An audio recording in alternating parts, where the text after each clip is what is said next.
Hey guys, this is Fundom on Manfopagama. Tonight on Uzalo, Kwanda product test positive for cocaine. While Hlezipi returns to her work after going AWOL, and he lies on Wanda and Nonka about her absence.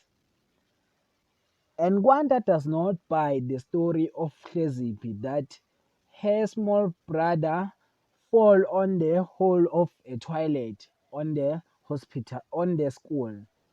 While Nonka it seems like he believed his friend.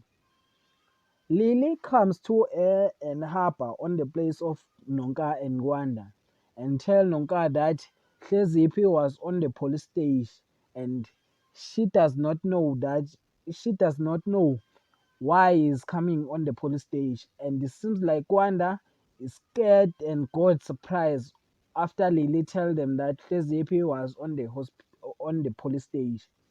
While Nomaswazi called Nyawo to work with the Magwazas. That is for tonight. Thanks for watching. Don't forget to like and comment and subscribe. Therefore, thanks.